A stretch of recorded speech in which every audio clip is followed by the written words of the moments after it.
श्री शिवाय नमस्तुभ्यम। हर हर महादेव। राधे राधे एवरीवन। पार्थिव शिवलिंग की महिमा तो हम सभी जानते हैं और अगर शिवरात्रि के दिन हम पार्थिव शिवलिंग का अभिषेक करते हैं तो यह बहुत ही अधिक पुण्यदायी और फलदायी होता है। पार्थिव शिवलिंग यानी मिट्टी से बने हुए शिवलिंग। तो पार्थिव शिवलिंग का निर्माण हमें कैसे करना है, कब करना है और मिट्टी हमें कैसे तैयार करनी है, यह संपूर्ण जानकारी आज की वीडियो में आपको मिलेगी। साथ ही मैं आपको बताऊंगी कि पार्थिव शिवलिंग का अभिषेक के क्या फ़ायदे हैं और शास्त्रों में इसका क्या महत्व है। तो देखिए, सबसे पहले हमें कोई भी मिट्टी ले लेंगे। आप अपने गमले की मिट्टी ले सकते हैं या कोई भी मिट्टी, सिर्फ तुलसी के पौधे की मिट्टी हमें नहीं लेनी है, बाकी आप कोई भी कहीं से भी मिट्टी लेके आ सकते हैं।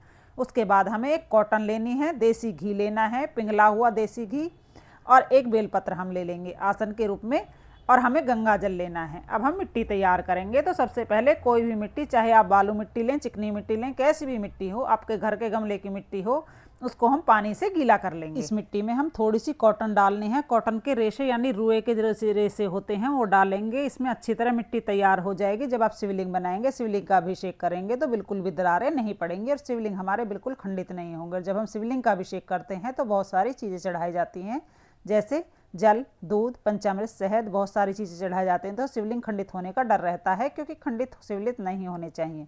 अगर आप इस तरह से कॉटन मिला देंगे तो शिवलिंग बिल्कुल भी खंडित नहीं होंगे। चाहे आप बाली मिट्टी लें, कॉटन मिलाने के बाद मिट्टी बहुत अच्छे से तैयार हो जाती है। अब इसमें थोड़ा सा देसी घी मैंने पहले ही डाल दिया है। शिवलिंग का जब हम निर्माण करते हैं तो गाय का घी अगर आपको मिल जाता है तो गाय का घी ले लीजिए, नहीं तो जो भी घी आपके घर में अवेलेबल हो, देसी घी पिघला के हम इसमें डाल देते हैं और मिट्टी तैयार हो जाएगी। तो इस तरह से हमें मिट्टी तैयार कर लेनी है। लोग कहते हैं कि मिट्टी नहीं मिल रही है, तो भाई ऐसा नहीं हो सकता। घर के गमले में, घर के आसपास जो भी मिट्टी हो, आप उस तरह तैयार करके शिवलिंग का निर्माण कर सकते हैं।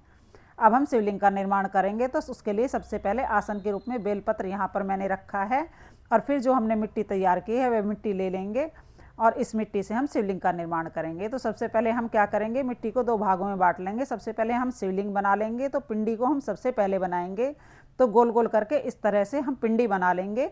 उसके बाद हम जलहरी बनाएंगे। तो यहाँ पर देखिए, शिवलिंग हमने बना लिया है। अब हम जलहरी बना लेंगे। जलहरी बनाने के लिए हम बिल्कुल बोल की तरह गोल बना लेंगे, बिल्कुल रोटी जैसी, जैसे गोल तैयार होता है।